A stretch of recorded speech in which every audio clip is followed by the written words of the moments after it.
नमस्कार. मिती ग्रुप प्रस्तुत साहित्य रंग या कार्यक्रमात आपल्या सगळ्यांचं स्वागत आहे. साहित्य रंगमध्ये जेव्हा आपण कथा, कविता या सगळ्या गोष्टी उलगडत असतो, तेव्हा कथा, कविता, ललितलेखन किंवा वैचारिक लेखन याच्या बरोबरीने नाटक, सिनेमा यामधून व्यक्त होणारं सुद्धा एक महत्त्वाचं साहित्य आहे आणि त्याचा विचारही आपण केला पाहिजे.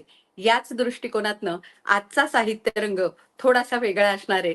कारण नाटक सिनेमातला हा माणूस नेमका आहे कसा आणि नाटक सिनेमा जेव्हा घडतो तेव्हा त्यातूनही एक साहित्य निर्मिती कशी होऊ शकते याचा विचार खरं तर आजच्या साहित्य रंगमध्ये होणार आहे. आणि त्यासाठीच आजचे आपले पाहुणे तसेच आहेत. प्रख्यात लेखक अशोक राणे आणि कवी गीतेश शिंदे या दोघांना मी निमंत्रित करते. दोघांचंही स्वागत आहे. नमस्कार. नमस्कार. नमस्कार. नमस्कार. खरं तर गेली अनेक वर्ष अशोक राणे हे नाव घेतल्यानंतर सिनेमा आणि सिनेमाच्या आजूबाजूचं सगळं जग अशोकजी तुम्ही सातत्याने मांडलेलं आहे. त्यामुळे मला वाटतं आजचा हा साहित्य रंगाचा भाग एका वेगळ्या दृष्टीने आमच्या समोर येणार आहे आणि त्याच अनुषंगाने मी निमंत्रित करते आपल्या कार्यक्रमाच्या निमंत्रक, शिवसेना नेत्या आणि महाराष्ट्र विधान परिषदेच्या उपसभापती माननीय डॉक्टर नीलमताई गोऱ्हे. नीलमताई, स्वागत आहे. अशोक राणे आणखीन गीतेश शिंदे या दोघांचाही परिचय वाचून मी स्वतः स्तिमित झाले. याचं कारण असं की अशोक राणे यांचं नाव मी ऐकून आहे, आम्ही काही वेळेला भेटलेलो आहे, त्यांनी लिहिलेलं आपण वाचत असतो आणि वेगवेगळ्या प्रकारनी सिनेमा, खरं सांगायचं तर आता राजकारणामध्ये तर कोणाला विचारलं कुठे चाललाय तर सिनेमाला म्हटलं तर जरा लोक जरा तशाच नजरेने बघतात की सिनेमा वगैरे बघण्याला तेवढी सामाजिक प्रतिष्ठा नाहीये. राजकीय स्वतःवर सिनेमे काढले जातात, परंतु त्याला वेगळं अजून एक मापदंड असला तरी कलेच्या क्षेत्रामध्ये अभूतपूर्व असं स्थान हे आता जगन्मान्य झालेलं आहे, भारतामध्ये स्वीकारले गेलेले आहे. विविध भाषांवरून कलह होतात, परंतु हिंदी चित्रपट किंवा विविध भाषिक चित्रपट मोठ्या प्रमाणात देशभर पाहिले जातात, हे देखील आपण पाहतो. अशोक राणे यांना एकतर म्हणजे पुरस्कार हा एक विषय झाला, परंतु बहुअंगी अष्टावधानी अशा प्रकारचं त्यांचं लिखाण आहे आणि त्याच्यामध्ये सिनेमाची चित्रकथा, त्याच बरोबर सिनेमा पाहणारा माणूस, सख्खे सोबती अशा प्रकारची पुस्तकं लिहित असतानाच त्यांनी अनेक पुरस्कार प्राप्त केलेले आहेत. त्याच्यामध्ये सत्यजित राय स्मृती पुरस्कार हे करत असताना डॉक्युमेंटरीज पण आपण केलेले आहेत आणि त्याचबरोबर कथासंग्रह पण तुमचा प्रकाशित झालेले आहेत. विशेष मला वाटलं ते म्हणजे Moscow, Toronto, Montreal, Rotterdam, Busan, Nepal आधी तुम्ही ज्युरीची भूमिका निभावलेली आहे. म्हणजे जागतिक स्तरावरती तुमच्या समीक्षेला आणि तुमच्या सिनेमाविषयक दृष्टीला एक फार मोठी प्रतिष्ठा आणि त्याचबरोबर त्यातून एक चांगल्या प्रकारचं एक जे सिनेमाशी संदर्भात कलात्मक जग असतं त्याच्यामध्ये तुम्ही खूप पाय रोवलेले आहेत असं स्पष्ट दिसतं. तुमचे प्रकाशित ग्रंथ 10 आहेत, आगामी ग्रंथ आहेत, परत दूरदर्शनच्या मालिका पटकथा लिहिलेल्या आहे. माझ्या दृष्टीने एक जवळचा विषय म्हणजे बाई माणूस या चित्रपटाची पटकथा तुम्ही लिहिलेली आहे. हे मी जाता जाता त्याच वेळेला नोंद केलं होतं, ज्या जाहिराती येत होत्या त्यावेळेला. याखेरीज तुम्ही अध्यापन क्षेत्रात पण भरपूर काम केलेलं आहे आणि 1990 पासून सातत्याने तुम्ही मास कम्युनिकेशन आणि विशेष मला वाटलं की अनेक कॉलेजेसमध्ये जाऊन सिनेमा कसा बघावा याच्याबद्दलचे ॲप्रिसिएशन कोर्स सुद्धा तुम्ही घेतलेले आहेत आणि त्याच्यामुळे अनेक क्षेत्र साहित्याची, कलेची तेवढ्या प्रमाणात जनतेमध्ये लोकप्रिय असली तरी आपल्या साहित्यांच्या अभिजात जगतामध्ये फिल्म सोसायटीत आणि या माध्यमातून त्याला खूप मान्यता आणि प्रतिष्ठा आहे, परंतु त्याचं मेन स्ट्रीमिंग किंवा त्याला मध्यवर्ती प्रवाहामध्ये तेवढं स्थान मिळणं हे झालेलं नाहीये असं मला साहित्य संमेलनांच्या वाटचालीवरून वाटतं. मी अनेक वेळेला ते बोलते आणि साहित्य रंगाच्या कार्यक्रमामध्ये आपल्याला बोलवण्याचा हेतूच हा आहे की हे जे आपल्या समाजातले वेगवेगळे प्रवाह आहेत त्यांचा एकत्रितपणे परिचय व्हावा. त्यातून युट्यूबवरती ते माध्यम असेल तर नंतरही लोक पाहू शकतात आणि स्ट्रीमयार्ड बद्दलची तुमची मी कुरकुर ऐकत होते सुरुवातीला, तर प्रश्न आम्हाला पण कोविड काळापासून आम्ही हा वापरतोय उत्तराच्या बरोबर, परंतु गुगल मीट किंवा झूम यांची आपल्याला जेवढी सवय आहे तेवढं स्ट्रीमयार्डची नाहीये. पण तुम्हाला परत जेव्हा कार्यक्रमाला बोलवू आम्ही तर फायदा म्हणजे तुम्हाला एवढा त्रास होणार नाही असं मला वाटतं, कारण तुम्हाला आता स्ट्रीमयार्डची पण हळूहळू सवय होईल असं मी म्हणेन. तुम्ही आज वेळात वेळ काढून आलात आणि सिनेमा मधला तुमचा मौल्यवान वेळ याच्यात दिलात, त्याच्यात तुमचे अनुभव सुद्धा एकदा मुलाखत घेण्यासारख्या आहेत, की ज्यामध्ये या सगळ्या सिनेमा क्षेत्राशी जोडलं जाऊन त्यातला अनुभव हा एक खूप मला असं वाटतं, की आयुष्याचा अनेक अर्थ उलगडणारे तर असणारच आहेत. पण त्याचबरोबर किती वेगाने जग बदललंय याची सुद्धा तुम्ही एक चालती-बोलती महागाथा आहात, असं मला वाटतं. कारण 50 वर्षात तुमचं हे कार्य तुम्ही चालवलेलं आहे आणि त्याच्याचमुळे तुम्हाला वेगवेगळे पुरस्कार मिळालेले आहेत. मला एक तुमच्या व्यक्तिमत्त्वावरून जे दिसतंय ते एक विशेष आहे आणि ते म्हणजे अनेक पुरस्कार मिळाले, तरी तुमच्या म्हणजे असं माफ करा मला बोलल्याबद्दल, की लिखाणात मला शिस्तपणा आलेला दिसत नाही. नाहीतर काही वेळेला पुरस्कार नंतर एक होतं म्हणजे सारखं तेच-तेच पाहून कुठेतरी एक कडवटपणा किंवा नकारात्मकता जी आलेली असते, तशी तुमच्या लिखाणात किंवा सगळ्या कामामध्ये मध्ये दिसत नाहीये आणि याचं एक कारण मला असं वाटतं, की तुम्ही विद्यार्थ्यांशी आणि लोकांशी सातत्याने संवाद ठेवलेले आहेत. असं एक अतिशय आगळं-वेगळं व्यक्तिमत्व अशोक राणे यांचं आज आपल्याला लाभलेलं आहे. मी तुमचं मनापासून स्वागत करते. गीतेश शिंदेजी मला एक तुमच्याबद्दल उत्सुकता वाटली, की अ, तुम्ही किती वर्ष मला म्हणजे किती वर्ष तुम्ही काम करताय, याच्या पार्श्वभूमीवरती 120 पेक्षा अधिक तुमची पुस्तकं प्रकाशित झालेली आहेत. ती बघून अगदी माझे डोळे दिपून गेलेले आहेत. 5 दिवाळी अंक प्रकाशित केलेले आहेत. राज्यस्तरीय 21 पुरस्कार मिळालेले आहेत. म्हणजे आमच्याकडे काही वेळेला काय म्हणतात सोशल इंडिकेटरच्या बरोबर न्यूमेरिकल इंडिकेटर करावे. तसं तुमचे न्यूमेरिकल इंडिकेटर पण भरपूर दिसतायत मला आणि त्याच्यामध्ये या उदंड पुरस्कारांमध्ये मला एक छान वाटलं, की अहिल्यानगर, बार्शी, बेळगाव अ, त्याचबरोबर डोंबिवली, बडोदे म्हणजे खूप देशाच्या, भागाच्या, राज्याच्या सीमा ओलांडून तुमचे सगळं साहित्य सगळीकडे पोहोचलेलं आहे. त्याचबरोबर चित्रलिपी ह्या सुद्धा संदर्भात तुम्ही कोकण प्रांतातला साहित्य भारती पुरस्कार तुम्हाला मिळालेला आहे. दुसरं म्हणजे वेगवेगळ्या कवी संमेलनात आपण तर मांडलेलंच आहे. साहित्य अकादमीच्याच बरोबर तुम्ही दिवाळी अंकात विपुल लेखन केलेलं आहे आणि सदर चालवताय तुम्ही न कंटाळता. हे पण फार महत्वाचं आहे. प्रमोद नवलकर आमचे ज्येष्ठ नेते आणि लेखक होते ते आणि आमदारही होते. तेव्हा ते मला सांगायचे, की "मी रोज लिहितो." म्हटलं, "कसं काय तुम्ही रोज लिहिता?" तेव्हा "मी रोज सकाळी 6:00ला उठतो आणि 7:00 वाजेपर्यंत लिहितो." तर नित्य लेखन करणं ही एक खूप मोठी कला आहे असं मला वाटतं.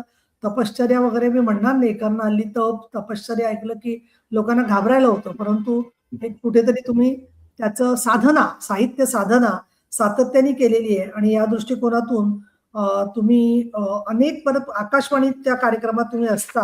त्यामुळे आमची जी अपेक्षा असते की मल्टीमीडिया वापरणारे लेखक, विशेषतः 2000 सालानंतर अधिक क्रियाशील आहेत ते, की ज्यांनी उदारीकरणाच्या नंतरचं जग आणि डिजिटलायझेशनचं जग हे आत्मसात करून त्यानंतर आधीचा काळ आणि नंतरचा काळ हा जोडून घेतलेला आहे. त्याचे तुम्ही प्रातिनिधिक लेखक आहात, कवी, अनुवादक आणि संपादक अशी तुम्ही ओळख करून दिलेली आहे. तर आज अतिशय 2 आगळेवेगळे अ, आपल्याकडे आलेले आहेत पाहुणे.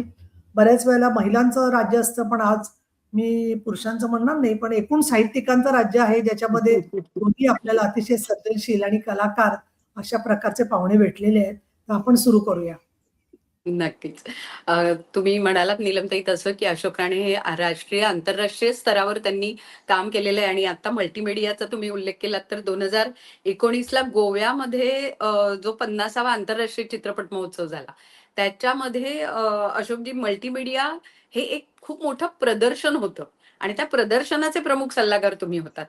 त्यामुळे मल्टीमीडियामध्ये काम करत असताना स्वतःचं लेखन आणि मुळात चित्रपट कसा पहावा या दृष्टिकोनातनं सातत्याने तुमचं जे लिखाण आहे किंवा बोलणं आहे, व्याख्यानं आहेत, या सगळ्याचा खूप एक छान परिणाम तुमच्या लेखनावरही झालेला आहे. त्यामुळे सिनेमा पाहणारा माणूस, ज्या पुस्तकाच्या 2 आवृत्त्या झालेल्या आहेत, तर हा माणूस कसा आहे आणि कसा असावा, याच अनुषंगाने तुम्ही जे लिखाण केलेलं आहे, त्यातला काही भाग आता सुरुवातीला आपण वाचावा अशी मी तुम्हाला विनंती करते. अ, वाचण्यापूर्वी फक्त 2 वाक्यांची प्रस्तावना करतो. फक्त 2 वाक्य. हो.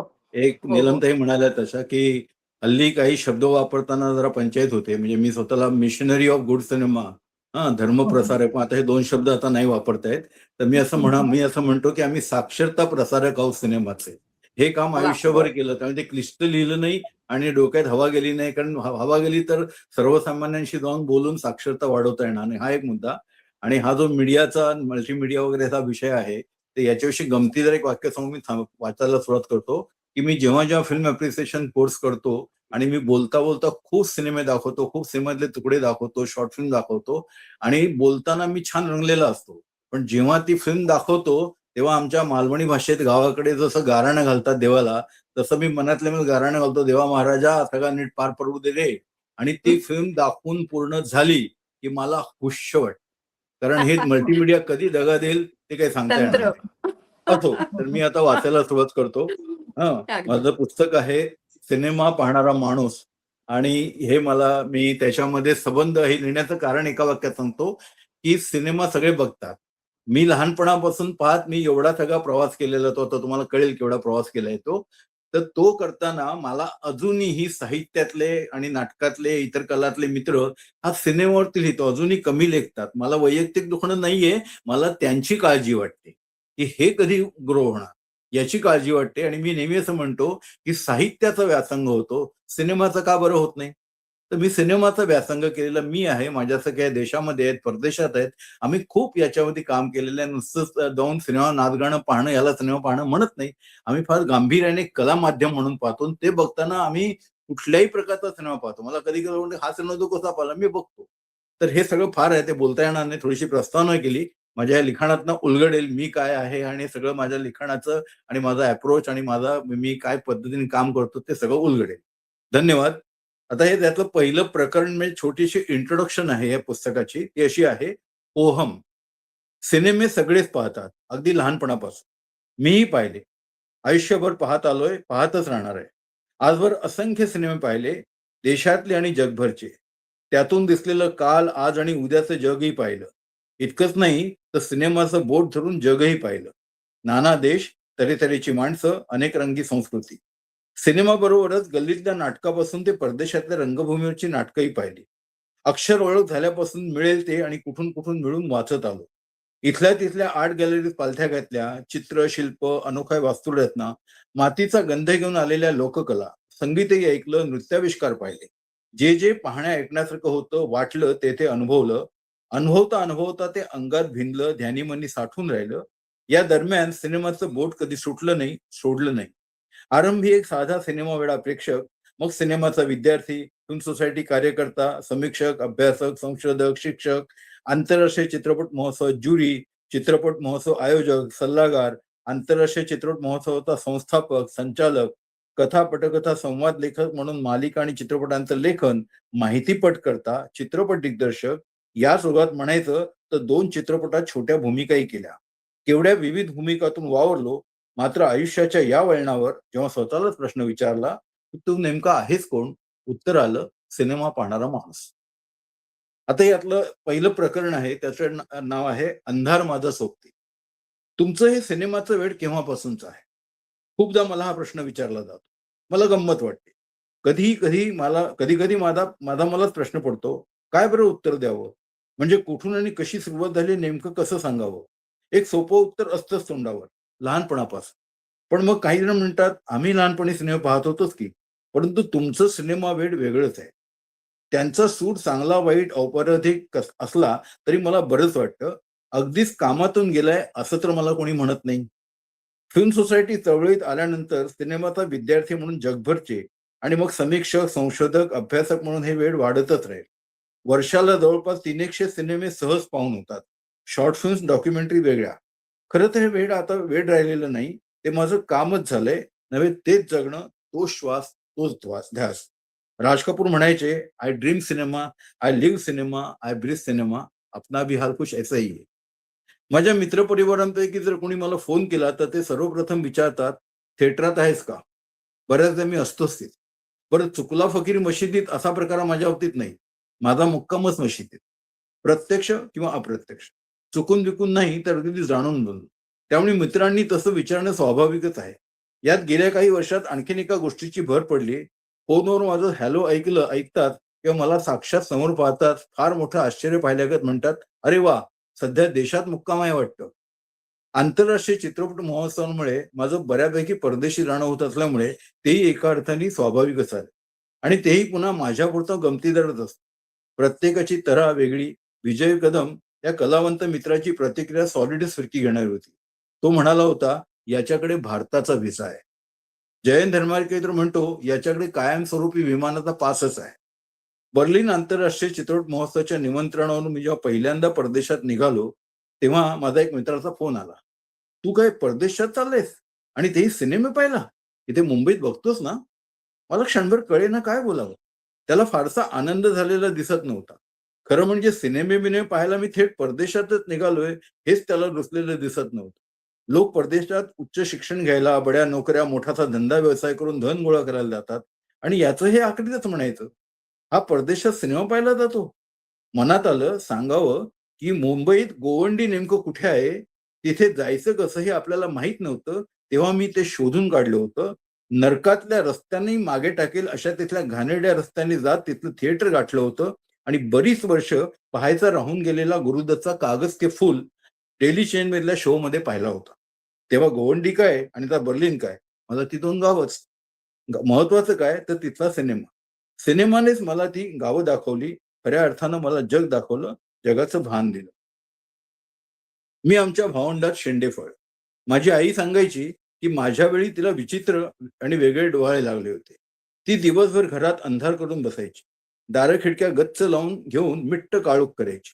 दारा खिडक्यांच्या फटीतून कुठून बारीकसा जरी प्रकाशाची तिरीप येत असेल तर ती तिथे कपड्यांचे बोळे कोंबायची. घरभर अंधार आणि त्यात ती. मला अंधाराची सवय सोबत तेव्हापासूनची आहे. थिएटरमध्ये अंधार पसरला की मला खूपच सुरक्षित वाटतं. अगदी ॲट होम वाटतं. धन्यवाद. वा. म्हणजे अंधाराचा असा विचार करणं आणि अंधारा असा प्रकारे सोबती असणं हा एक खरंच वेगळा विषय आहे. आणि खूप छान पद्धतीने सिनेमा पाहणारा माणूस नेमका कसा आहे.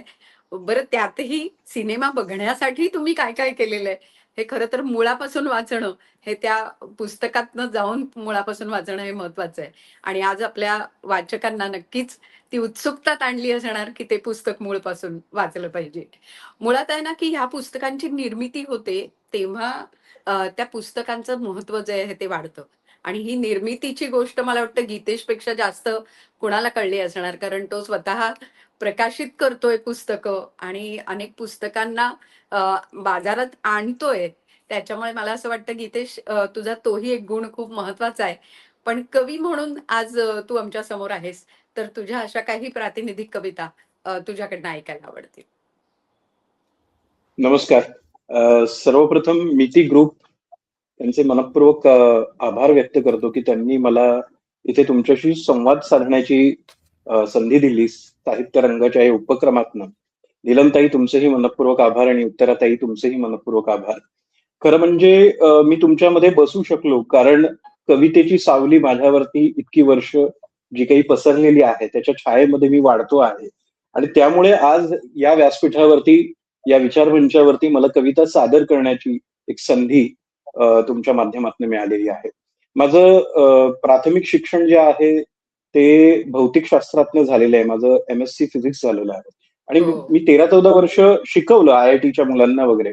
पण कोरोना काळामध्ये जेव्हा अंधार पसरला आणि माझी नोकरी गेली तेव्हा मला लक्षात आलं की कवितेनं माझं बोट घट्ट पकडलेलं आहे आणि तिने मला दिशा दाखवली आणि त्या दिशेच्या माध्यमातून मी सृजन संवाद प्रकाशनाची स्थापना 2021 साली केली आणि 5 वर्षात जसं नीलमताईंनी उल्लेख केला की 120च्या आसपास पुस्तकं आतापर्यंत प्रकाशित झाली आहेत. त्याला बरेच पुरस्कार माझ्या लेखकांना मिळालेले आहेत. दिवाळी अंकांनाही बरेच पुरस्कार मिळालेले आहेत. पण इथवर मी पोहोचू शकलो कारण कवितेमुळे. कारण आधी माझे स्वतःचे 2 कविता संग्रह निमित्त मात्र 2014 साली आला. त्याच्या आजतागायत 4 आवृत्त्या झालेल्या आहेत आणि CCDVच्या गर्दछायेत 2023 साली तो कविता संग्रह प्रकाशित झालाय. त्याच्याही 3 आवृत्त्या आतापर्यंत प्रसिद्ध झाल्यात. खरं सांगायचं झालं तर कविता संग्रहाच्या आवृत्त्या प्रसिद्ध होतात हीच न पचण्यासारखी आणि न पटण्यासारखी गोष्ट आहे. पण तरी सुद्धा तुम्ही कविता व्यवस्थित माध्यमातून पोहोचू शकत असाल तर निश्चितपणे तुमच्या कवितेला एक चांगलं व्यासपीठ किंवा रसिकाश्रय मिळतो असं मला नेहमी वाटतं. त्यानंतर मध्यंतरीच्या काळामध्ये साहित्य अकादमी ची 2 पुस्तकं मी अनुवादित केली ज्यांना साहित्य अकादमी मिळालेला आहे. त्याचीही फेलोशिप मला मिळाली होती. अकादमीची शिष्यवृत्ती मला प्राप्त झाली होती आणि कोकणी भाषेतली 2 पुस्तकं ज्यांना अकादमी मिळाल्या आहेत.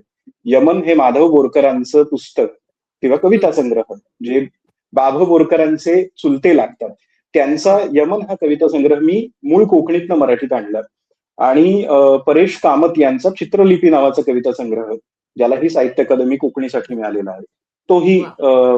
मी इथे मराठीमध्ये आणलेला आहे आणि दोन्ही पुस्तकं साहित्य अकादमीने प्रकाशित केलेली आहेत. तर या बळावरती कवितेची ही वाटचाल सुरू आहे. कविताविषयी लिहायला खूप आवडतं. मग सामनामध्ये सुद्धा माझं सदर 2-3 वर्ष सलग सुरू होतं. महाराष्ट्र टाइम्स आणि आता नवशक्तीच्या माध्यमातून मी लिहिण्याचा प्रयत्न करत असतो. तर कवितेचा विषय आहे आणि कवी म्हणून आज मला अशोक राहणे सरांसमोर किंवा त्यांच्या सोबत मला इथं व्यासपीठ शेअर करायला मिळतंय, हा माझा बहुमान आहे असं मी समजतो. आज जगातली परिस्थिती बघितली तर युद्धाचे ढग आपल्यावरती पसरलेले आहेत आणि आपण सतत गेल्या काही वर्षात 3ऱ्या महायुद्धाच्या दरवाजावरती आहोत, भयंकराच्या दरवाजावरती आहोत असं वाटत राहतं. पण कवी म्हणून मला प्रश्न पडतो की ज्या देशांमध्ये युद्ध सुरू आहेत, मिसाईल्स पडत आहेत, बॉम्ब फुटत आहेत, त्या देशातल्या मुलांच्या शिक्षणाचा प्रश्न काय असेल, ती कुठे शिकत असतील, त्यांच्या आरोग्याचा प्रश्न काय आहे, याचा विचार आपण केला पाहिजे माणूस म्हणून, व्यक्ती म्हणून. आताच इराणमध्ये जी घटना घडली, 165 मुली त्याच्यामध्ये मारल्या गेल्या, शाळकरी मुली मारल्या गेल्या. त्यांना माहित नाहीये राजकारण काय चालू आहे, आंतरराष्ट्रीय राजकारण काय आहे. तर या मुलांची स्वप्न काय असतील. ही कविता साधारणतः मला 2016-17 साली सुचली होती आणि दीपावलीमध्ये ती कविता प्रकाशित झाली होती आणि माझ्या सीसीटीव्हीच्या गर्दछायात या कविता संग्रहामध्ये ही कविता तुम्हाला वाचायला मिळेल. स्वप्न या शीर्षकाची कविता आहे. कविता अशी आहे: ज्यांना उद्याच्या सूर्याची नाहीये शाश्वती, ज्यांना उद्याच्या सूर्याची नाहीये शाश्वती, ज्यांच्या खिडक्यांच्या काचा केव्हाच फुटल्या आहेत कानठळ्या बसवणाऱ्या बॉम्ब हल्ल्यांनी, ज्यांना उद्याच्या सूर्याची नाहीये शाश्वती, ज्यांच्या खिडक्यांच्या काचा केव्हाच फुटल्या आहेत कानठळ्या बसवणाऱ्या बॉम्ब हल्ल्यांनी, ज्यांच्या आभाळाच्या तुकड्यात किलबिलाटाच्या जागी उमटतायत फायटर प्लेन्सच्या किंकाळ्या, ज्यांच्या आभाळाच्या तुकड्यात किलबिलाटाच्या जागी उमटतायत फायटर प्लेन्सच्या किंकाळ्या, घुमत राहतो रात्रभर ड्रोन्सच्या घुबडांचा घुतकार, घुमत राहतो रात्रभर ड्रोन्सच्या घुबडांचा घुतकार. शेतात ट्रॅक्टरऐवजी फिरताहेत रणगाडे, शेतात ट्रॅक्टरऐवजी फिरताहेत रणगाडे, वारा वाहतोय भीती बनून मशीन गनने चाळणी झालेल्या ज्यांच्या भिंतीतून, वारा वाहतोय भीती बनून मशीन गनने चाळणी झालेल्या ज्यांच्या भिंतीतून, पाणीही विसरलंय निर्मळ रंग स्वतःचा, जे घेतात घोटघोट चव रक्ताची आताशा, ज्यांच्या श्वासात मिसळलीय बारूद मिश्रित हवा, ज्यांच्या श्वासात मिसळलीय बारूद मिश्रित हवा, ज्यांची पाटी केव्हाच फुटलीये, शाळेत सापडतायत काडतूस खडूनऐवजी, शाळेत सापडतायत काडतूस खडूनऐवजी, ज्यांच्या दप्तरात भरली गेलीये तिरस्काराची राख भविष्य म्हणून, ज्यांच्या दप्तरात भरली गेलीये तिरस्काराची राख भविष्य म्हणून, बंकरमध्ये कैद केलं गेलंय ज्यांचं बालपण, बंकरमध्ये कैद केलं गेलंय ज्यांचं बालपण, ज्यांच्या आयुष्याची झालीय निर्वासित छावणी, ज्यांच्या आयुष्याची झालीय निर्वासित छावणी, आठवत नाहीये ज्यांना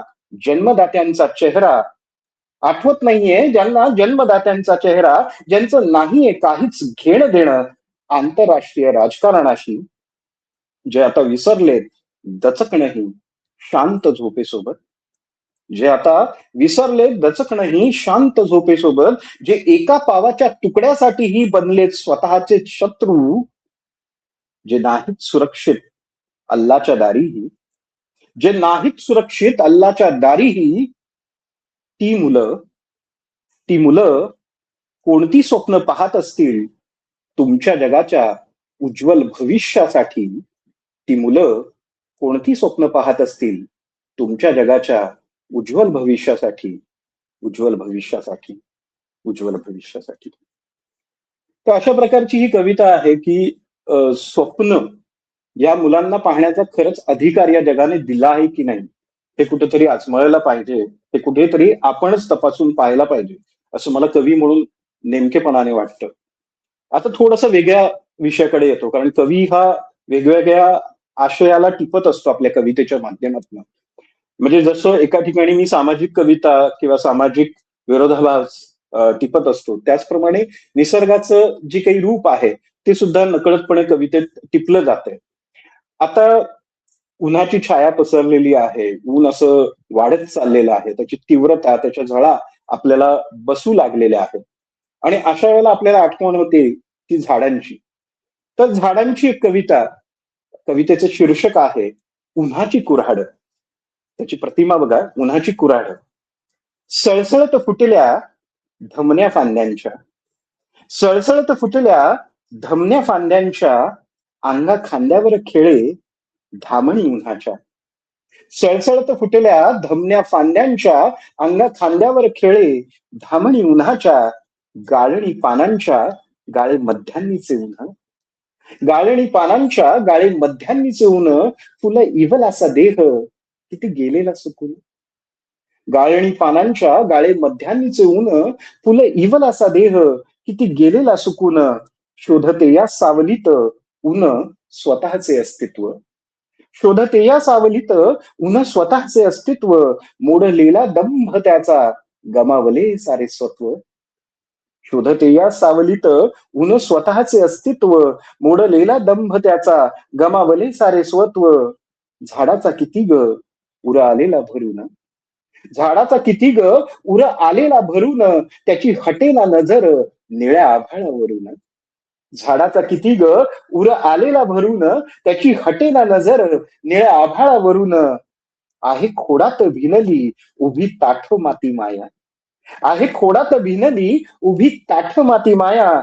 जरी रापलेला देह तरी उजळली काया, आहे खोडात भिनली उभी ताठ माती माया. जरी रापलेला देह तरी उजळली काया.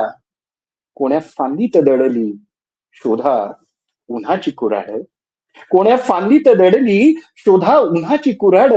घाव घालण्याच्या आधी उगवावे नवे झाड, घाव घालण्याच्या आधी उगवावे नवे झाड, उगवावे नवे झाड, उगवावे नवे झाड. तर मला असं वाटतं की आपल्याला विकास पाहिजे आहे, म्हणजे 6 पदरी रस्ते आपल्याला हवे आहेत, पण आपण झाडांचा बळी देतो आहोत. कधी कधी आपण त्यांचं रोपण करतोय, म्हणजे नेमक्या जागेतनं काढून दुसरीकडे कुठेतरी त्यांना रुजवायचा प्रयत्न करतोय. पण त्या मातीचं काय करायचं? ती माती सुद्धा आता हरवत चालली आहे. ती मायेची ओल, आपल्यातली संवेदनेची ओल हरवत चालली आहे. आणि आपण कुठेतरी स्वप्नांच्या मागे धावतो आहोत. आता मी एक प्रकारची स्वप्न तुमच्यापर्यंत ठेवली पहिल्या कवितेतनं. आता मी दुसऱ्या प्रकारची स्वप्न तुमच्या समोर मांडतो आहोत, जी मध्यमवर्गीय माणसाची स्वप्न आहे. आणि आपले एकूणच जे जगणं आहे ना, की असं शुगर कोटेड झालेलं आहे. म्हणजे आपल्याला दुसऱ्याच्या आयुष्यात काय चाललंय आणि त्याच्यासारखं आपल्याला मिळावं असं नेमकेपणाने वाटत राहतं. आणि आपलं जगणं जे आहे ते डायबिटिक झाल्यासारखं झालेलं आहे. सो माणसांमधला कडवटपणा वाढत चाललेला आहे, पण रक्तामध्ये साखर जास्त सापडतीये. अशा आशयाची कविता मधुमेही जगण्याला या शीर्षकाची कविता आहे. किती हाका दिल्या तरीही कानकोंडे जगणे ठाम, किती हाका दिल्या तरीही कानकोंडे जगणे ठाम. स्वप्नांमागे पळता पळता आत्म्यालाही फुटला घाम, किती हाका दिल्या तरीही कानकोंडे जगणे ठाम. स्वप्नांमागे पळता पळता आत्म्यालाही फुटला घाम. आसक्तीच्या हिंदोळ्यावर इंद्रियांचे ढोपर फुटे, आसक्तीच्या हिंदोळ्यावर इंद्रियांचे ढोपर फुटे. रील्स मधल्या आभासाने जगणे वाटू लागे थिटे, आसक्तीच्या हिंदोळ्यावर इंद्रियांचे ढोपर फुटे. रील्स मधल्या आभासाने जगणे वाटू लागे थिटे. मनामधल्या जळमटांना रोज फुटे नवी पालवी, मनामधल्या जळमटांना रोज फुटे नवी पालवी. संस्कारांचा बागुलबुवा कठपुतळीचा खेळ खेळवी, मनामधल्या जळमटांना रोज फुटे नवी पालवी. संस्कारांचा बागुलबुवा कठपुतळीचा खेळ खेळवी. देहाचीच झाली जीभ जिभेचे या चोचले फार, देहाचीच झालीय जीभ जिभेचे या चोचले फार. मधुमेही जगण्याला या आयुष्याचे कडवट सार, मधुमेही जगण्याला या आयुष्याचे कडवट सार, आयुष्याचे कडवट सार, कडवट सार. धन्यवाद. वा वा, खूप विविधांगी अशा कविता खरं तर गीतेश तू मांडल्यास, आणि तुझ्या कविता अभ्यासक्रमातही आहेत. त्यामुळे विद्यार्थी या कवितांचा अभ्यास करतायत हा एक खूप चांगला धागा तुझ्या कवितांमधला आहे जो लोकांपर्यंत पोहोचतोय. आणि तसंच मला वाटतं अशोकजी तुम्ही सुद्धा सिनेमा या दृष्टिकोनातनं इतक्या प्रमाणात तुम्ही विद्यार्थी तयार केलेले आहेत, की खरोखर आज सिनेमाकडे बघण्याची एक दृष्टी जर तयार झाली असेल, तर त्याच्यामध्ये तुमचा वाटा खूप मोठा आहे. तुमच्या व्याख्यानांचा वाटा खूप मोठा आहे. पण असं असतं ना, की असाच काही सिनेमांचा मोंटाज आपल्या मनामध्ये असतो. म्हणजे अनेक सिनेमे आपण बघितलेले असतात, पण त्यातलं थोडं, त्यातलं थोडं असं एक कुठेतरी डोक्यात असतं आणि त्यातलाच एक सिनेमा म्हणजे कागज के फूल. मला वाटतं त्याच्यावर तुम्ही लिहिलेलं जे निरीक्षण आहे ते अप्रतिम आहे तुमच्या मोन्ताज या पुस्तकातलं आहे. तर त्यातला काही भाग आज आम्हाला वाचून दाखवा. थोडंसं याचं कवितेचा धागा पकडून 2 वाक्य ऍड करतो, की हं, सिनेमा मी काल म्हटलं, की नेहमी म्हणतो, की सिनेमा लोकांना कळलंच नाही. म्हणून सिनेमा पाहायचा कसा आम्ही शिकवतो. जो चांगलं बरोबर. साहित्य वाचतो ते सर्वसामान्य वाचक सोडा. जो चांगलं साहित्य वाचतो, चांगलं नाटक वाचतो, ज्याला चांगला कलांचा ज्याचा काहीतरी तो रसिक आहे, तो सुद्धा सिनेमा ही फार फार साधी गोष्ट समजतो. सिनेमाला तो मानाने बघत नाही. सिनेमाकडे गांभीर्याने बघत नाही. आता यांनी कविता वाचली म्हणून 2 फक्त वाक्य ऍड करतो, की एक पोलिश कवी आहे वायझॅक म्हणून.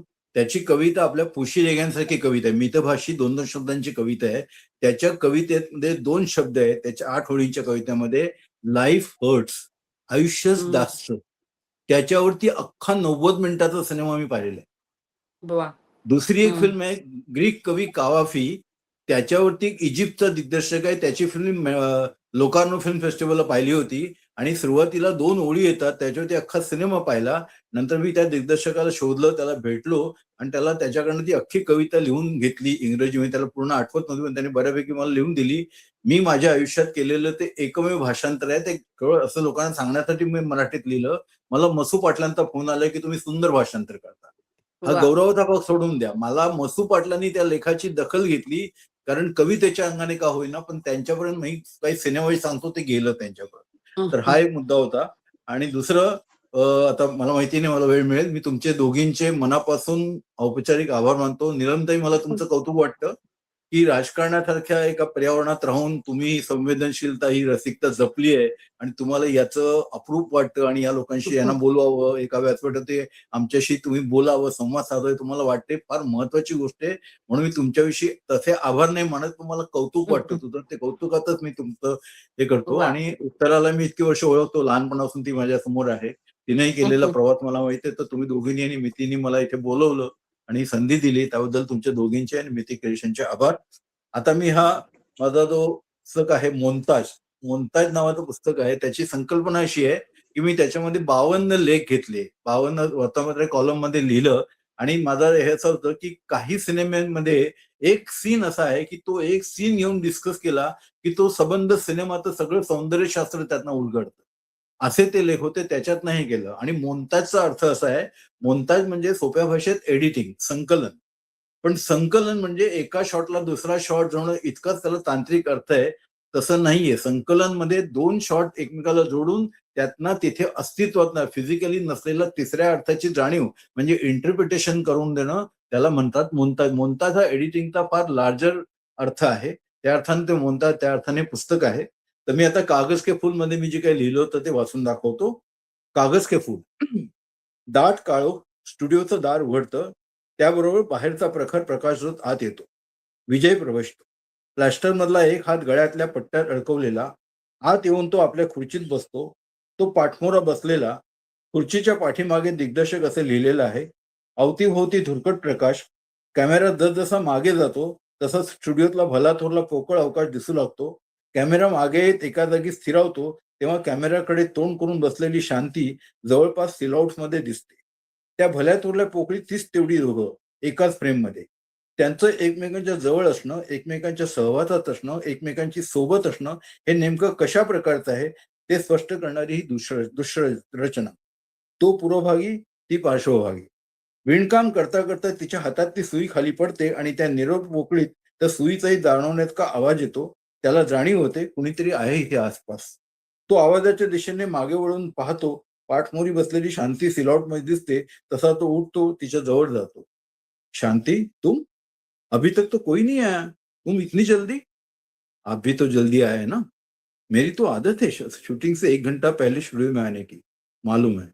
सहज साधे संवाद तरी पण अर्थातच थेटपणा असलेले. अच्छा, और क्या मालूम है तुम्हें मेरे बारे में? सब कुछ. थेट एकमेकांकडे पाहणं नाही, ओझरती नजरानजर नाही, चेहऱ्यावर कसले लाडिक भाव नाहीत, तिच्या चेहऱ्यावर जाणवेल न जाणवेल असा तरुणीला साजेसा मिश्किल भाव तेवढा. त्याचा चेहरा गंभीर अंतर्मुख, अंदाज घेत असल्यासारखा, तिचा आणि स्वतःचाही. शायद इसीलिए उस दिन के बाद मेरा मेरा हाल पूछने नहीं आई. आप ही ने तो मना किया था ना? चले जाने के लिए कहा था, दूसरे दिन आने से मना नहीं किया था. अच्छा, तो आप चाहते थे की मैं आऊं? तो काहीच बोलत नाही. तिचं स्वेटर विणणं चाललंय, त्याचं तिकडे लक्ष जातं. "ये स्वेटर किसके लिए बुन रही हो?" "है कोई." "मिस्टर कोई या मिस कोई?" "मिस्टर कोई." "लेकिन तुम्ही ने तो कहा था कि दुनिया में तुम्हारा कोई नहीं है. तो फिर ये मिस्टर कोई है मेरी तरह बिलकुल अकेले." बस एवढंच. स्पष्टपणे उत्तर देण्याची अपेक्षाच नाही कुणाला. तरीही सर्व काही सांगून होतंच. तो आपल्या खुर्चीच्या दिशेने निघतो. त्याच्या चेहऱ्यावर प्रखर प्रकाश. त्याच्या अंतर्मनातली वादळं त्याच्या चेहऱ्यावर स्पष्टपणे दिसतात. तो पाईप तोंडात ठेवतो. एका हाताने खिशातला लायटर काढण्याचा अयशस्वी प्रयत्न करतो. ती पुढे येते, लायटर पेटवते. लायटरच्या ज्योतीच्या अल्याडपड्याल असलेल्या दोघांच्या नजरा प्रथमच काही क्षण एकमेकांवर रोखलेल्या. तिच्या नजरेत प्रथमच कातरभाव, तोही अधिकच अंतर्मुख, काहीसा अस्वस्थ देखील. ती पाईप पेटवते. दोघे प्रथमच एकमेकांच्या इतक्या जवळ. आता त्यांच्यात एक वेगळीच अस्वस्थता. तो 4 पावलं पुढे होतो. ती तिथेच, त्याच्या मागे. त्याच्या चेहऱ्यावरची तगमग अधिकच वाढत चालली. "शांती, तुम नहीं जानती, मैं मुद्दत से शादीशुदा हूं." "जानती हूं." हे उच्चारताना आतलं आत खूप आत ढकलत तिने डोळे मिटून घेतलेले. संगीत सुरू होतं. तो वळतो, तिच्या जवळ येतो. दोघं पुन्हा एकाच फ्रेममध्ये. Close mid shot, cut to long shot. पुन्हा त्यांच्या भोवती ती भली थोरली पोकळी, अवघी तगमग, अस्वस्थता शिगेला पोचलेली. दोघं पुन्हा एका आवेगात विरुद्ध दिशेला चालू लागतात. गाणं सुरू होतं. वक्त ने किया क्या हसी सितम, तुम रहे न तुम, हम रहे न हम, वक्त ने किया. बेकरार दिल इस तरह मिले जिस तरह हम कभी जुदा न थे. तुम भी खो गए, हम भी खो गए, एक राह पर चल के 2 कदम. जाएंगे कहाँ सूझता नहीं, चल पड़े मगर रास्ता नहीं. क्या तलाश है कुछ पता नहीं, बुन रहे दिल ख्वाब दम बदम. वक्त ने किया क्या हसी सितम, तुम रहे ना तुम, हम रहे ना. कागद के फूल मधलं हे दृश्य म्हणजे चित्रपटीय भाषेतून निर्माण झालेलं एक अनोखं, तेवढंच अभूतपूर्व चित्रशिल्प आहे. शब्द आणि चित्र यांचा इतका सुंदर मिलाफ आणि त्यातून साकारलेलं हे दृश्य केवळ अभिजात. दिग्दर्शक गुरुदत्त, संवाद लेखक अब्रार अल्वी, गीत लेखक कैफी आझमी, छायाचित्रकार विखे मूर्ती, या तिघांची अवघी संवेदनशीलता, सर्जनशीलता याचा अनुपम आविष्कार आहे. त्याला तितकीच साथ आहे गुरुदत्त आणि वैदा रेहमान यांच्या तरल अभिनयाची. या गाण्याचं अभूतपूर्व असं चित्रीकरण, छायाप्रकाशाचा केलेला कल्पक तसाच तरल वापर आणि त्या दोघांच्या आसपास एखाद्या व्यक्तिरेखेसारखा वावरणारा, कवडशासारखा येणारा तो प्रखर प्रकाश स्रोत जणू पडद्यावर एक कविता साकारते.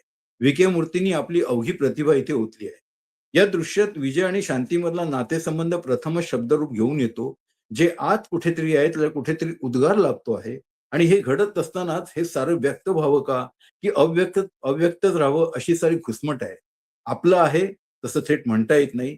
अगदी मनाशी. काळ कसला सोडवतो हा. ही हुरूर, ही जिव्हाणी अस्वस्थता काय यावी आपल्या वाट्याला. सारे प्रश्न स्वतःलाच दिसतंय, जाणवतंय, आपलंही वाटतंय, परंतु ते पदरात घेता येत नाही आणि त्याची आस मात्र अनावर होत जाते. अशी दोघांची घालमेल, कातर, हळवी अस्वस्थता. हे पडद्यावर चितारण्यासाठी आगळी चित्रभाषा हवी होती. त्या दोघांचं जग स्टुडिओभोवती पसरलेलं, म्हणून मग दोघांचं एकटेपण, दोघांची अवघी तगमग एकाच ठिकाणी व्यक्त होऊ शकते आणि म्हणून मग लोकेशन स्टुडिओ. शिवाय तरल, संवेदनशील, कलासक्त वृत्तीच्या विजयची एक सवय आहे आणि शांतीलाही ती माहीत आहे. आणि ती म्हणजे शूटिंगच्या आधी तासभर स्टुडिओत येऊन बसण्याची. भोवतालच्या अरस्तिक गोंगाटी वातावरणात निर्मितीच्या आधी आवश्यक वाटणारा निवांतपणा जो त्याला मिळत नाही, तो त्याला इथल्या अंधाऱ्या पोकळीत मिळतो. इतकंच नाही तर आईच्या गर्भात जी सुरक्षितता असते ती त्याला इथे लाभते. निवांत वाटतं. इथे तो स्वतःशीच एकटा असतो. त्याची सारी भावावस्था तिला कळलेली आहे आणि म्हणून ती देखील तिथेच आलेली आहे. दोघांची अशी भेट प्रथमच घडते आहे.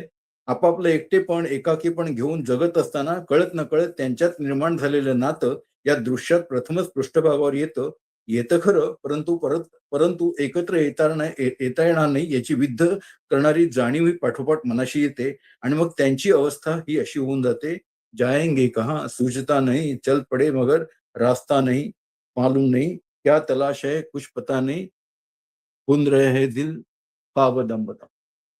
याच्याविषयी एकच फक्त दाता गोष्ट सांगतो की विके मूर्तींना मी बँगलोरमध्ये त्यांच्या घरी भेटलो होतो. चिन्हच्या अंकाने सतीश नाईकनी मला त्यांची मुलाखत घ्यायला सांगितली होती चिन्हमध्ये, की सिनेमातली प्रतिमा सृष्टी काय असते आणि त्याच्यासाठी विके मूर्तींशिवाय दुसरं नावच असू. मी 3 दिवस बँगलोरला त्यांच्या घरी होतो आणि ते सगळं आता सांगण्याची वेळ नाही आपल्याकडे. पण एकच मी त्यांना एक प्रश्न विचारला की तुमच्या प्रत्येक फिल्ममध्ये ते नेमकं कसं येत होतं, दिग्दर्शकाला जे पाहिजे ते नेमकं तुम्ही कसं व्हिज्युअलाइज करत होता? ते एकच वाक्य म्हणाले, "what he wanted, I wanted the same." हे त्यांच्या दोघांच्या कामाचं एकत्र काम अद्वैताचं ते रहस्य होतं आणि ते मला फार महत्वाचं वाटतं. तर धन्यवाद आणि पुन्हा एकदा सगळ्यांचे आभार आणि खूप बरं वाटलं. बोलूया. धन्यवाद. वा वा आम्हालाही खूप बरं वाटलं की तो चित्र म्हणजे सिनेमातला एखादं दृश्य आपल्या लेखणीतनं तुम्ही ज्या पद्धतीने आमच्या समोर उभं केलं, पुन्हा एकदा कागज के फूल समोर उभे राहिले, ते गाणं, ते सगळे ते प्रसंग, ते सगळं चित्रण, हे सगळं पुन्हा एकदा या माध्यमातून उभं राहिलं. आणि खरंच आहे, याला ही साहित्याची एक म्हणजे म्हटलं जातं ना, तुम्ही जसं म्हणाला होतात की सिनेमा, नाटक या बाबतीत साहित्य त्याला म्हटलं जातच असं नाही, पण हेही तितकंच मोठं प्रगल्भ साहित्य आहे आणि तेही पुढे आलं पाहिजे, हा आमचाही महत्वाचा विचार आहे. अर्थात त्याच पद्धतीने गीतेश तुझंही काम तितकंच आहे. चित्रलिपी असेल, निमित्त मात्र असेल किंवा सीसीटीव्हीच्या गर्दछायात असेल, या सगळ्यातनं एक सृजन संवाद तू सातत्याने साधलेला आहेस. त्यामुळे अशाच सृजन संवादातनं पुढच्या 3 कविता तुझ्या आमच्या समोर सादर करशील गीतेश. हो, नक्कीच. जसं अशोक राणे सरांनी सांगितलं की सिनेमामध्ये स्वतःची अशी एक प्रतिमा सृष्टी असते, तशी कवितेमध्ये तर ती खूप महत्वाची असते. कवी हा प्रतिमांच्या, प्रतीकांच्या भाषेतनं, रूपकांच्या भाषेतनं बोलत असतो आणि रसिकानं 2 ओळींच्या दरम्यानची कविता पकडण्याची अधिक गरज असते. ती ज्याला समजली त्याला कविता कळली असं मला वाटतं. मला आज उन्हाच्या कविता फार म्हणाव्याशा वाटतात. आत्ताच मी एक उन्हाची कुऱ्हाड अशी एक कविता सादर केली. त्याच्याच पुढे जाऊन आता आपला चैत्र महिना संपत येईल आणि वैशाख सुरू होईल आणि वैशाखामध्ये इतर झाडं जेव्हा पाणी पाणी करत असतात, त्यांची पानगळ वगैरे सुरू झालेली असते, त्यावेळेला तुम्ही बघितलं निसर्गाकडे नीट निरखून पाहिलं तर तुम्हाला असं दिसेल की गुलमोहर आणि बहावा ही दोन्ही झाडं एकदम बहरलेली असतात, डवरलेली असतात आणि त्यांचा रंग आपल्याला मोहून जातो. कवीला असे रंग खुणावत असतात. तर पुढच्या शीर्षकाची जी कविता आहे त्याचं शीर्षक आहे गुलमोहराचं झुंबर.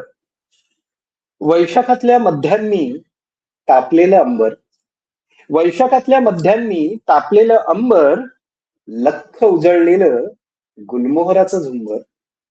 वैशाखातल्या मध्यांनी तापलेलं अंबर, लख्ख उजळलेलं गुलमोहराचं झुंबर, पंचमुखी फुलांचा शोभे रक्तवर्णी रंग, पंचमुखी फुलांचा शोभे रक्तवर्णी रंग, हळद माखली देठ होत जातात निस्संग. पंचमुखी फुलांचा शोभे रक्तवर्णी रंग, हळद माखली देठ होत जातात निस्संग. चिटपाखरूही नाही वाराही निवांत, चिटपाखरूही नाही वाराही निवांत, फांदी फांदीवर ऊन पहुडलेलं शांत. चिटपाखरूही नाही वाराही निवांत, फांदी फांदीवर ऊन पहुडलेलं शांत.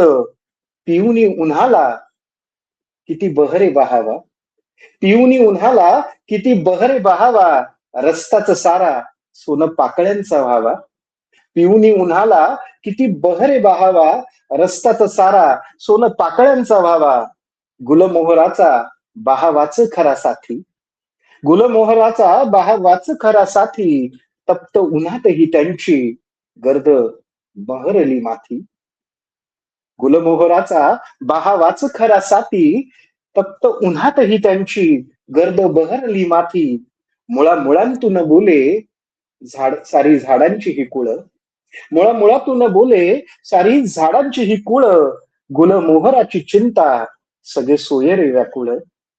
मुळामुळातून बोले सारी झाडांची ही कुळं, गुलमोहराची चिंता सगळे सोयरे व्याकुळ. झाड असो निष्पर्ण वा वरती हिरवे, झाड असो निष्पर्ण वा वरती हिरवे, माती आत मुळांपाशी सारे असती हळवे. माती आत मुळांपाशी सारे असती हळवे, सारे असती हळवे. त्यामुळे जरी निष्पर्ण झाड तुम्हाला दिसलं तरी आत मातीपाशी ते हळवं असतं, त्याचं सृजन सुरू असतं असं मला वाटतं. आणि कलावंत हा सृजनशील असतो, त्याला निसर्गाकडे किंवा एकूणच भवतालाकडे पाहण्याची एक वेगळी दृष्टी लाभलेली असते. एक वेगळी कविता सादर करावीशी वाटते. मला असं वाटतं की आपण जेव्हा हरवलेल्या माणसांचे पोस्टर्स पाहतो रेल्वे स्टेशन किंवा बस स्टँडवरती ढकवलेले, तेव्हा माझ्यासारख्या कवीला असा प्रश्न पडतो की ही माणसं कशी काय हरवत असतील. कारण जर आपण नीट निरखून पाहिलं तर साधारणतः ही चालती बोलती माणसं एका मोठ्या वयोगटातली असतात. म्हणजे कुठेही लहान मुलं क्वचितच ती हरवतात आणि त्यांचे पोस्टर कमी दिसतात. तुलनेनं 50ची माणसं, 40ची माणसं, 60ची माणसं अशी दिसतात. आणि त्यांनी काय घातलं होतं, कुठून हरवले, शेवटचे कधी पाहिलं, हे सगळं दिलेलं असतं. तर याच आशयाची कविता तुमच्या समोर ठेवतो. कवितेचं शीर्षक आहे तपशिलासाठी. हरवले आहेत ही पत्रकं दिसतात रेल्वे स्टेशन बस स्टँडवर ढकवलेली. हरवले आहेत ची पत्रकं दिसतात रेल्वे स्टेशन बस स्टँडवर ढकवलेली. तपशील तसा नेहमीचाच, वय उंची रंग बांधा. तपशील तसा नेहमीचाच, वय उंची रंग बांधा. कृष्णधवल छायाचित्रातून कधीच ताडता न येणारा. तपशील तसा नेहमीचाच, वय उंची रंग बांधा. कृष्णधवल छायाचित्रातून कधीच ताडता न येणारा. आणि संपर्कासाठी क्रमांकही.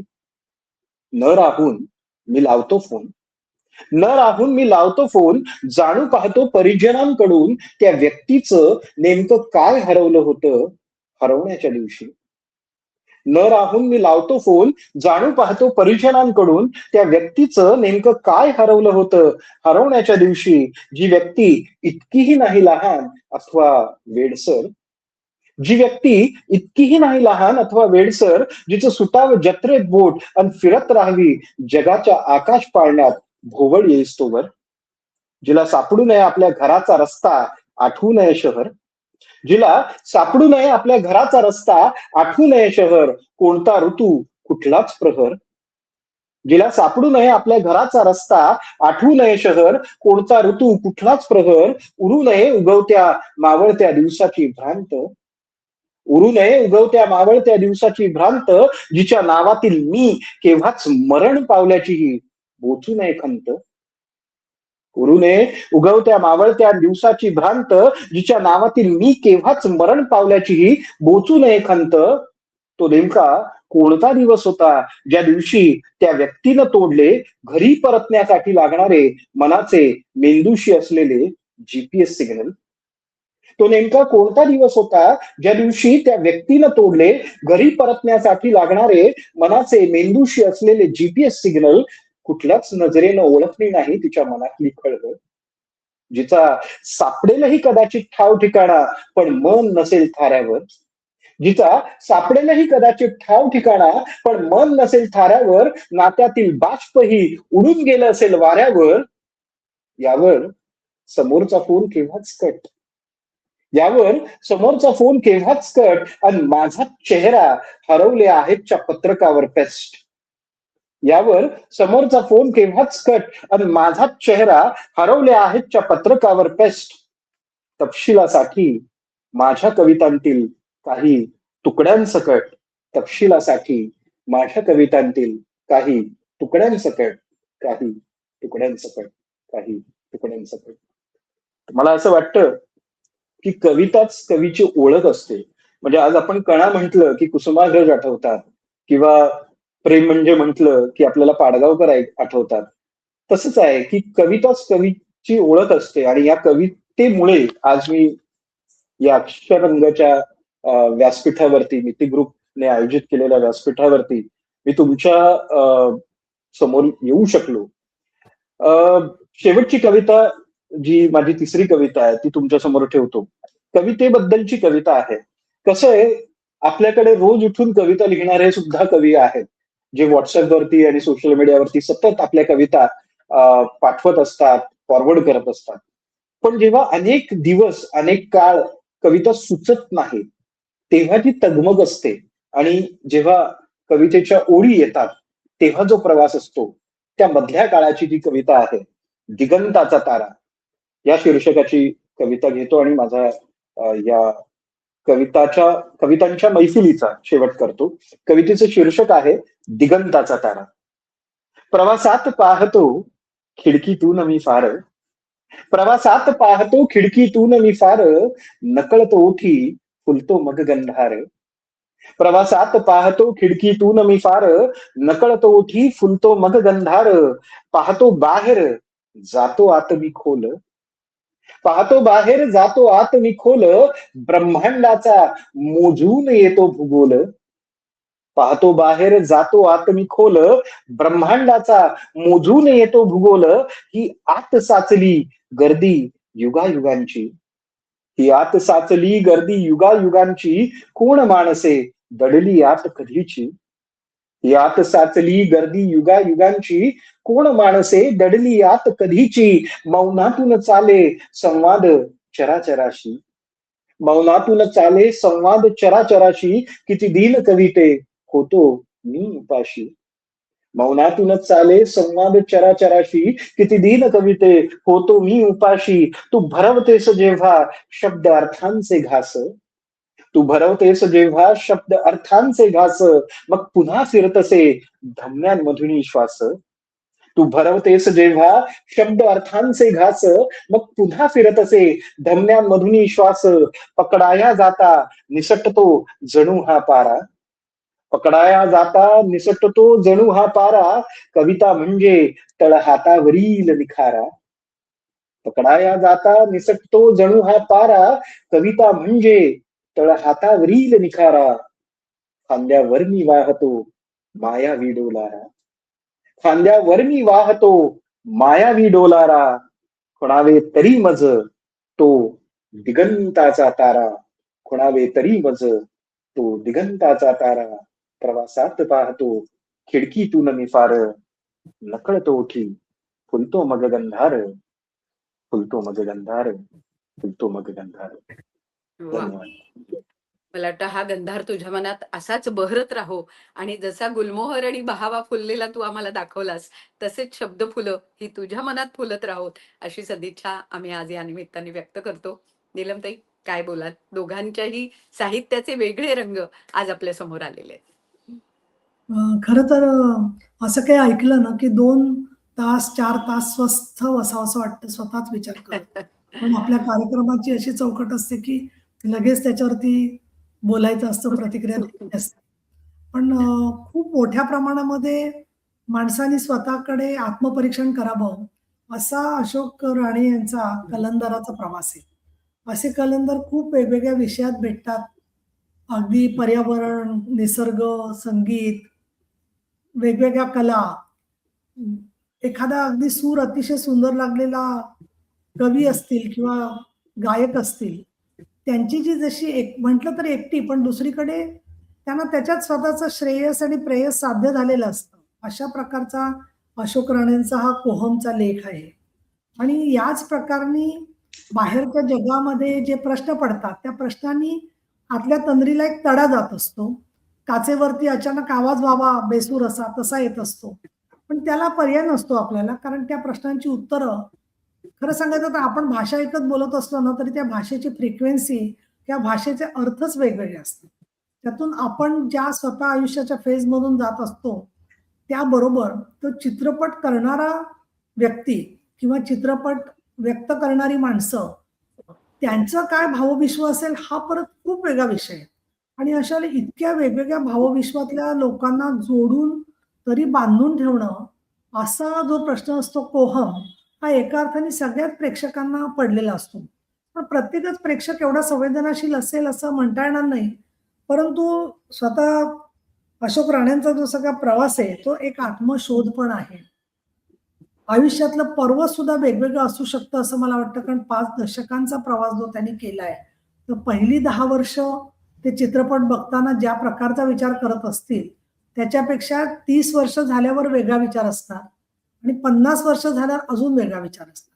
आणि त्यांनी मगाशच्या मनोगतात जे सांगितलं, की त्या कवितेच्या 2 ओळींवरून बाकीची कविता त्यांना शोधायचा प्रयत्न झाला.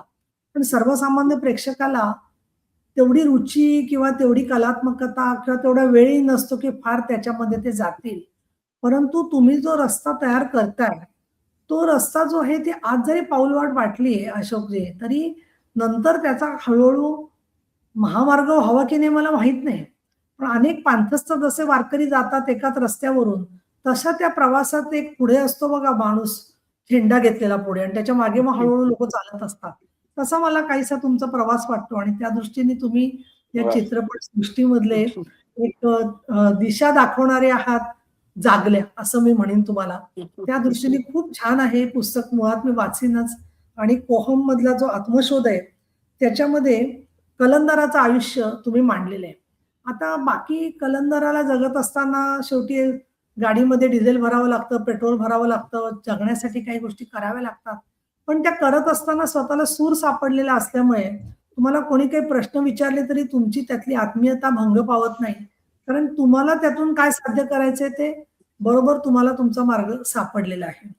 दुसरा जो तुम्ही घेतला त्याच्यामध्ये कागज के फूल, काळीच फाटून जाणारा प्रसंग आणि ते गीत जे आहे ते अजरामर गीत आहे, की ज्याच्यामध्ये कधी कुठे ऐकलं तरी आपल्या आसपास घडलेल्या घटना, आयुष्यातली पर्व, ज्या प्रकारच्या शोकांतिका, सुखांतिका आणि वेगळ्या प्रकारची उद्ध्वस्त झालेली आयुष्य, तर काही वेळेला सावरलेली माणसं आणि त्याचा ज्यांना चटका बसलेला असतो, त्या प्रकारच्या अनुभवातले कलाकार व्यक्त करत असतात स्वतःला, वहिदा आणि गुरुदत्त. तर हे सगळं जर का पाहिलं आपण, तर ते जगणं आणखीन व्यक्त होणं याच्यातली सीमारेषा जेव्हा संपते ना, तेव्हा सुद्धा ती कलाकृती अधिक अजरामर होत असावी असं काही वेळेला वाटतं. म्हणजे मला त्याच्यामध्ये कलाकारांवर अन्याय करायचा नाहीये, पण तेवढी आत्मानुभूती स्वतःला होणं त्या प्रसंगांची, ही एक फार विरळा गोष्ट असते आणि ती अशा कलाकृतींच्या मधून जी व्यक्त होते, ती परत-परत पुनरावृत्ती व्हावी अशी सुद्धा माणसांना दिसत असते त्याप्रमाणे. मला इथे दुसऱ्या गीताची आठवण येते, तेरा मेरा प्यारा अमर, फिर भी हं. मुझको लगता है क्यों डर.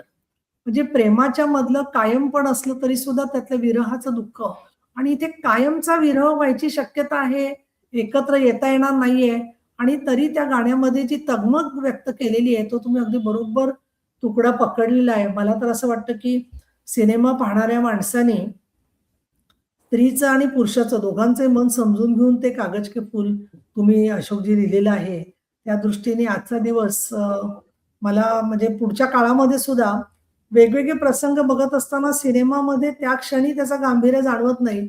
पण नंतर काही वेळेला ते प्रसंग परत-परत तुम्हाला हॉन्टिंग करत राहतात, आठवण राहतात. त्या दृष्टिकोनातून खूप सुंदर असं तुम्ही भावविश्व दोन्ही तुमच्या वाचनामधून, ललित लेखनामधून समोर आणलेलं आहे आणि त्या दृष्टीने तुमचं सर्जनशीलतेचं कौतुक करून तुमच्या सिनेमा पाहणाऱ्या माणसाच्या डोक्यावर एक कलात्मकतेचा फार मोठा शिरपेच आहे, असं मला इथे व्यक्त करावंसं वाटतं आणि म्हणून मी तुमचं खूप अभिनंदन करते.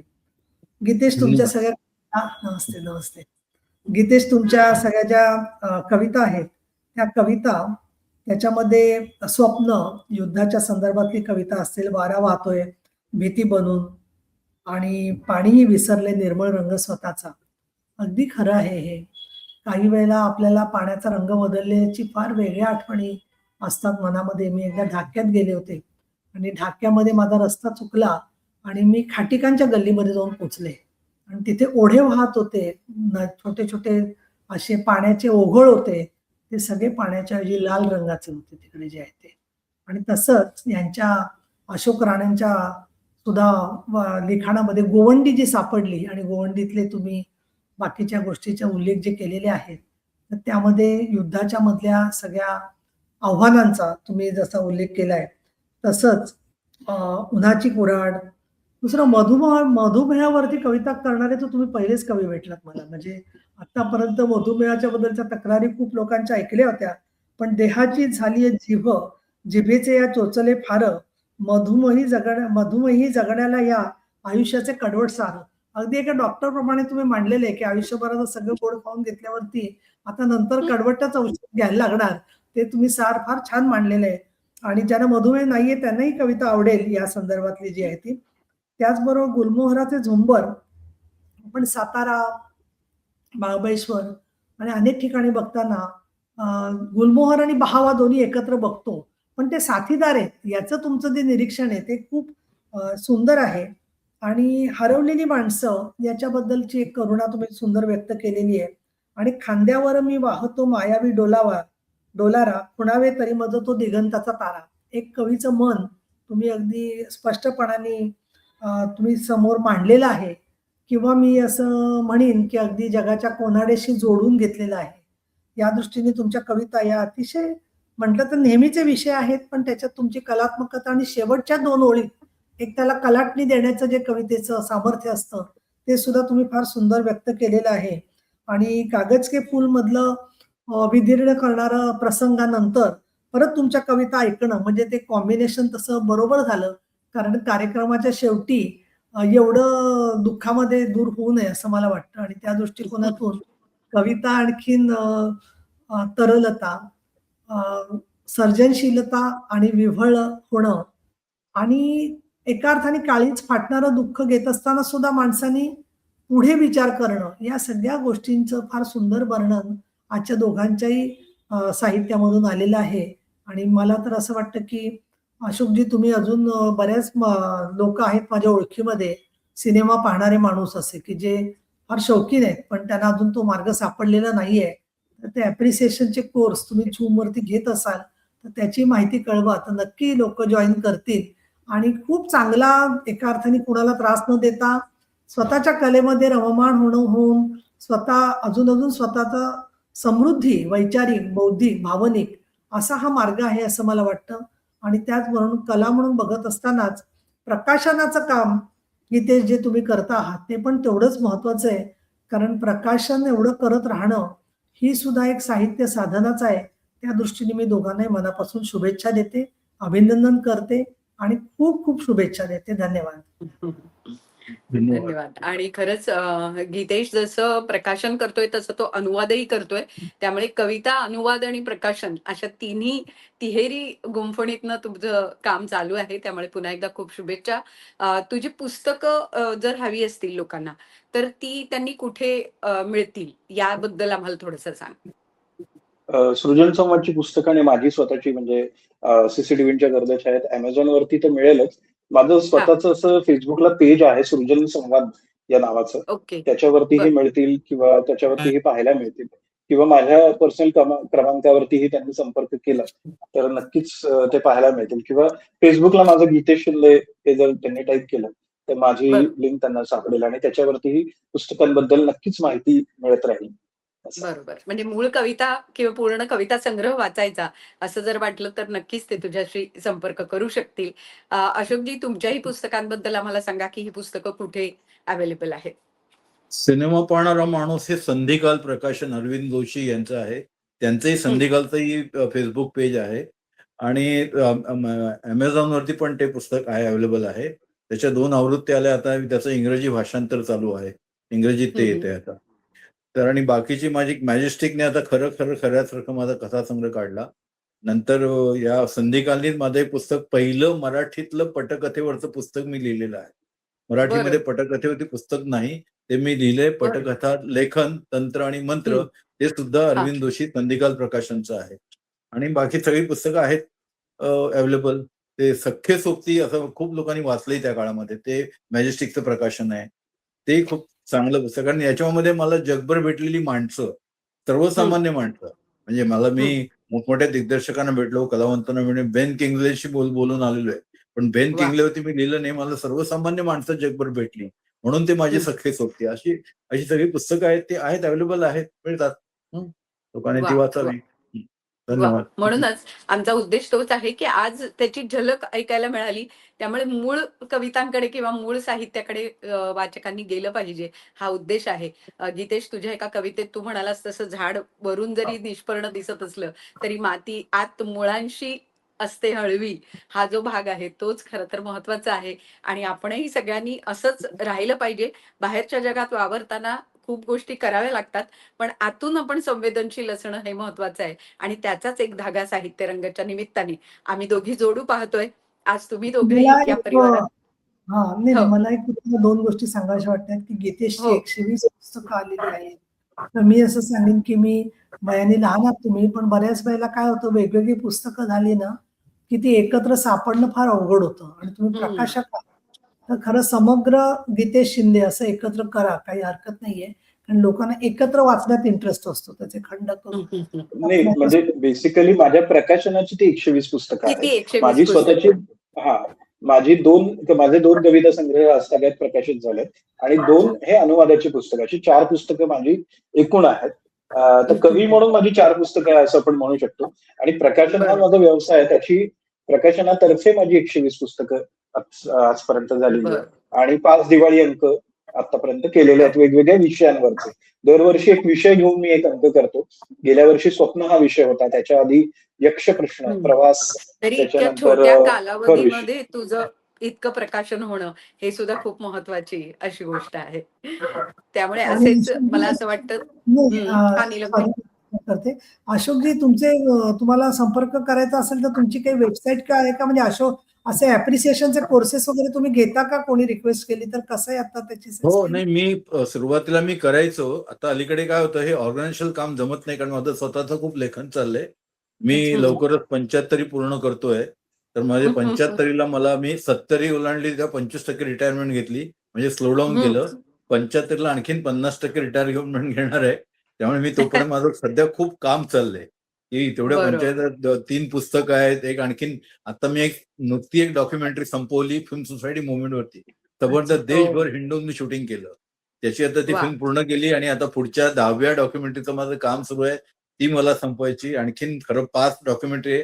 नीलमताई एक फार इंटरेस्टिंग विषय आहे, पण त्याचं बजेट एवढं मोठं आहे. आता महाराष्ट्रात एरवी मला कोणी 10 लाख देत नाही. त्या फिल्मला मला जवळ-जवळ ₹1.5 कोटी पाहिजेत. ते कल्पना हो. तुम्हाला फक्त सांगतो, की मराठी भाषेमध्ये एकमेव मराठी भाषेमध्ये आपल्याकडे स्त्रियांची 300 आत्मचरित्र आहेत. बंगालमध्ये हां, कमी आहेत. कारण हां. कर्नाटकामध्ये माझ्याकडे सगळा डाटा आहे. मग मराठीमध्ये 300 आहेत. 300 आत्मचरित्रातून, स्त्रियांच्या आत्मचरित्रातून आपला समाज काय आहे? म्हणून तिच्या हं. नजरेतून असं त्याचं वर्किंग टायटल आहे. ती मला फिल्म वाह! करायची आहे. पण मला कोण 125-150 कोटी ₹1.25 कोटी, ₹1.5 कोटी कोण देणार मला? आम्हाला डॉक्युमेंटरीवाला कोणी ओळखत नाही. मी घरचं खातो. घरचे मगाशी मला पेट्रोल लागतं. मला पेट्रोल लागतं, जेवण लागतं आणि माझ्या फिल्मसाठी माझ्या फाटक्या खिशातनं पैसे टाकावे लागतात. कोणी पैसे देत नाही. आता नाही, यांचं आता आता आता साहित्य रंगाच्या मंचावरून तुम्ही सादर केलंय, तर नाही, मला आता असं वाटेल की फाळकेंवरती मदत मला फिल्म करायची. मी महाराष्ट्र शासनाला गेली 25 वर्ष वेगवेगळ्या प्रकारे इतकं काही केलेलं आहे. त्यांना कल्पना मांडली, की ह्याच्यावरती करा. पण ते त्या मराठी सिनेमाला ते कसले पैसे देत असतात, तो माझा वेगळा विषय आहे. पण एवढ्या मला त्याच्यासाठी की मला काही म्हटलं त्याला मी असं सांगितलं, की त्याचं माझं मानधन तुम्ही जे मला द्याल ना, ते मी मुख्यमंत्री निधीमध्ये जमा करेन. मलाही पैशांची गरज आहे, पण ते तिकडे टाकेन. पण पैशांसाठी करतो असं तुम्हाला वाटू नये. पण फाळकेंवरती सांगणारा मी शेवटचा मराठी माणूस आहे. हो. इतकं सगळं सांगू शकेल. आणि मला आपण जगाला सगळे सांगायचंय, की असा एक मला दिग्दर्शक होऊन गेला आमच्याकडे. इन्फॉर्मल बोलूया थोडं. कार्यक्रम संपवूया फॉर्मल ओके. आणि चालेल. नाही, हाच खरंय. सांगण्याचं इन्फॉर्मल. तात्पर्य नक्कीच. काय, की हे असं सगळं काम आहे आपलं आणि तुम्ही मगाशी कलंदरपणाचं काय करणार? आणि मी हं. अजिबात निराश नाही. मी छान आणि मला असं वाटतं, की जो कलेचं बोट धरतो ना, नीलमताई, तो छान जगतो. म्हणून मला तुमचं कौतुक मी अगदी. तेवढ्यासाठी केलं. एक समोर राजकारणी व्यक्ती बसली म्हणून नाही केलं, की तुम्ही त्या धबडग्यामध्ये असून जर तुमची रसिकता जपता, हे मला कौतुकाचं वाटतं म्हणून तुम्हाला सलाम. आपण खरंच आहे आणि वाइंड अप करून परत बोलूया आत्ताच लगेच. हां. हो, येस. अगदी. साहित्य रंगाचा आजचा भाग मला वाटतं याच कलंदरगिरीवर संपवूया आणि असेच आपण कलंदर राहूया, असं म्हणून आज आपण इथेच थांबू. तुमच्या दोघांचेही मनापासून आभार. पुढच्या शुक्रवारी भेटू साहित्य रंगाच्या पुढच्या कार्यक्रमात. धन्यवाद. धन्यवाद. नमस्कार.